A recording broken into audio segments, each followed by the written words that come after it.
Di video ini part keduanya ya guys. Yang sebelumnya kan sudah saya review filmnya ya. Oke, daripada banyak basa-basi kita langsung saja, oke? Pada malam harinya mereka sampai di Thunder Hollow. Di sini McQueen menyamar dengan mencat dirinya dengan lumpur agar identitasnya tidak diketahui wartawan. Pada awalnya, McQueen mengira bahwa Thunder Hollow adalah suatu balapan yang menentukan siapa yang tercepat. Karena itu, ia dan Crash pun pergi mendaftarkan diri. Namun, saat mereka telah masuk ke dalam arena, pertandingan pun dimulai. Mereka terkejut karena arena pertandingan bukan seperti yang mereka bayangkan. Ternyata pertandingan itu adalah mencari yang terkuat, bukan yang tercepat. Merasa khawatir akan keselamatannya, mereka berdua pun mencoba keluar. Namun, peserta tidak diizinkan keluar sebelum menyelesaikan pertandingan. Akhirnya mereka pun terpaksa ikut dalam permainan. Di dalam permainannya, truk besar bernama Raider berhasil mengalahkan banyak mobil. Ternyata ia adalah juara bertahan di sana. Ketika hendak menyerang Crash, McQueen mencoba menghalanginya dan berhasil membuat Raider terjatuh. Raider berusaha bangkit, tapi McQueen masih terjebak di lumpur. Saat Raider sudah bangkit dan segera menyerang, McQueen berhasil membuatnya terpleset dan menabrak dinding arena. Tanpa sengaja berhasil menumbangkan truk pengangkut air itu. Akibatnya, air yang dibawa mobil tersebut tumpah tepat mengenai McQueen dan membuat penyamaran McQueen terbongkar.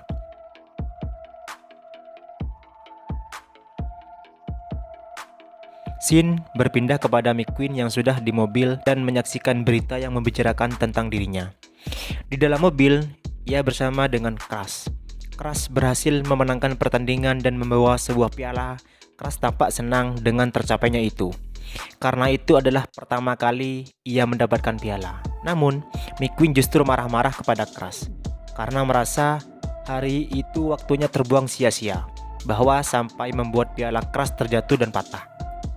Karena tak terima, Crash kemudian menyuruh McQueen untuk berhenti.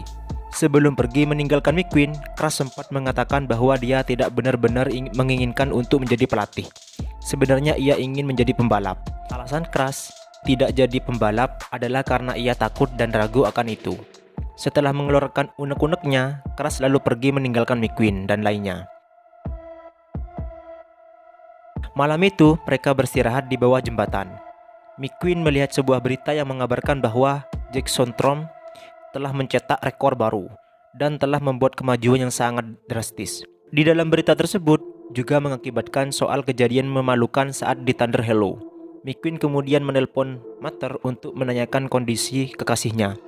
McQueen juga mengungkapkan keputusasaannya kepada Mater dan mengatakan bahwa ia tidak bisa cepat turun lagi. Mater mendengar hal itu menawarkan bantuan kepada McQueen. Mater menyuruh McQueen untuk pergi menemui keponakannya yang bernama Smokey yang berada di Thomasville. Keesokan harinya, McQueen menyusul Crash di jalan dan juga McQueen minta maaf dengan memperbaiki piala Crash, namun tampaknya Crash sudah terlanjur kecewa. McQueen kembali minta maaf sambil memutar lagu kesukaan Crash. Dan cara itu berhasil membuat Crash bersedia untuk ikut serta bersama McQueen kembali. Singkat cerita, mereka pun sampai di Thomasville. Mereka pun masuk ke dalam arena balap yang telah lama tidak digunakan. Di sini akhirnya McQueen berjumpa kembali dengan Smokey. Smokey adalah pemilik arena tersebut. Lalu Smokey mengajak mereka berdua ke bar untuk minum dan bertemu dengan para legenda lainnya di sana. Smokey kembali menceritakan perjalanan Doc Hudson di arena balap. Kala itu, Doc Hudson berhasil memenangkan pertandingan dengan gerakan melompati lawan ketika mendekati garis finish. Setelah itu, Smokey mengajak McQueen untuk pergi melihat garasi milik Doc Hudson. Di sini, Doc Hudson banyak mengoleksi koran berita yang berisi tentang dirinya dengan McQueen. Smokey juga menceritakan bahwa bagian terbaik dari hidup Doc Hudson adalah bisa melatih McQueen dan menjadi mentornya. Kemudian, McQueen teringat masa lalu, di mana waktu itu ia berlatih bersama Doc Hudson. Lanjut cerita, malam pun tiba. McQueen kembali melakukan latihan di sana, dipimpin langsung oleh Smokey. Crash juga disuruh ikut latihan bersama McQueen. Hal ini supaya McQueen merasa punya saingan lebih semangat saat latihan. Meskipun awalnya menolak, Crash akhirnya mau ikut latihan bersama dengan McQueen. Dari yang termudah sampai yang paling sulit. Pada awalnya mereka kesulitan dalam menjalani tes latihan. Namun, seiring dengan waktu, akhirnya mereka berhasil menjalani tes dengan baik sampai pada hari yang telah dijadwalkan. McQueen masih juga berada di tempat itu. Hal itu membuat para pembalap di Florida membicarakannya. Setelah menjalani latihan, McQueen merasa kecewa karena dirinya selalu dikalahkan oleh Crash. Scene berpindah ke Florida, di mana McQueen yang sudah sampai di arena balapan. McQueen tampak pesimis dengan balapannya kali ini. Pertandingan pun dimulai. McQueen mulai dari urutan terakhir.